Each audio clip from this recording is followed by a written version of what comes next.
മലയിൽ വലിയൊരു വിഷയം ഉണ്ടായിട്ടുണ്ട്. നിങ്ങൾ ആരെങ്കിലും അറിഞ്ഞോ? എവിടെ ഇതൊന്നും അറിയാനുള്ള താല്പര്യം നിങ്ങൾക്ക് ഉണ്ടാവില്ല അല്ലെ? അതെങ്ങനെയാന്ന്. പച്ചക്കൊടി, ആ പച്ചക്കൊടി കെട്ടിയത് ആരാന്ന് പോലും പോലീസുകാർക്ക് അറിയില്ല പോലും. എന്തൊരു നാട് അല്ലേ?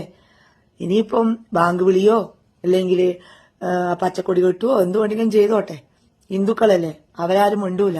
പക്ഷെ സുന്നത്ത് കല്യാണം മാത്രം നടത്തരുത് നിങ്ങൾ, കേട്ടോ. പാലക്കൽ അമ്മായി ഒരു തമാശ പറഞ്ഞാണ്, എല്ലാവരും ഒന്ന് ചിരിച്ചു കൊടുക്കൂ.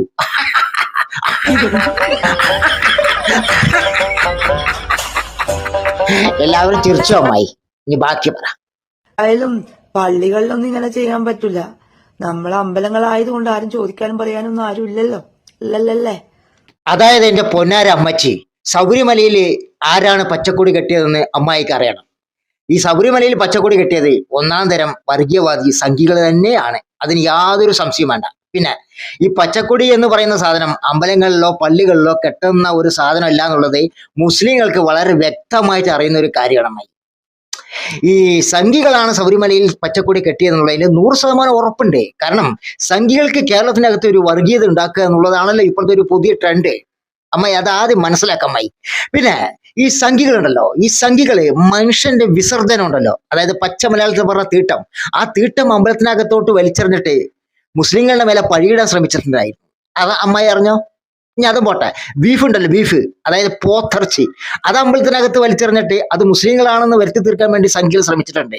അപ്പോഴൊന്നും അമ്മായി ഇതുപോലുള്ള തമാശകളായിട്ടും കോമഡികളായിട്ടും അമ്മായി വന്ന് വരുന്നത് കണ്ടിട്ടില്ലല്ലോ. എവിടെയായിരുന്നു അമ്മായി? ബാക്കി പറ അമ്മായി. അതാണ് സംഭവം. അതാണ് സംഭവം. ഇപ്പൊ അമ്മായിക്ക് കാര്യം പിടികിട്ടിയില്ലേ? അത്രയേ ഉള്ളൂ. ഇപ്പം ഗുരുവായൂർ അമ്പലത്തിൽ തന്നെ ഒരു താത്ത വിളയാടുന്നുണ്ട്. ആരെങ്കിലും ചോദിക്കാനും പറയാനും ഉണ്ടാവും.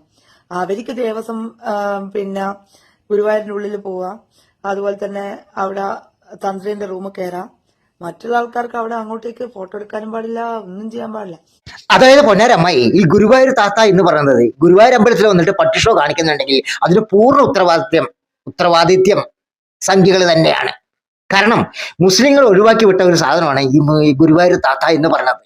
അതിന് പിന്നെ ഒരു ഗതിയും പരഗതിയും ഇല്ലാതെ ഗുരുവായൂർ അമ്പലത്തിൽ വന്ന് കയറിയിട്ട് പട്ടിഷോ കാണിച്ചപ്പോ സംഖ്യകളെല്ലാം കൂടി തൂക്കി അതിനെ തലയിൽ വെച്ചിട്ട് കൊഞ്ചി കൊലയിട്ട് ഇപ്പൊ കുത്തുണേ കുതിരനെ കടിക്കണേ മൂർക്കണേ തിന്നണേ എന്നൊക്കെ പറഞ്ഞു കഴിഞ്ഞാൽ വല്ല കാര്യം ഉണ്ടായി?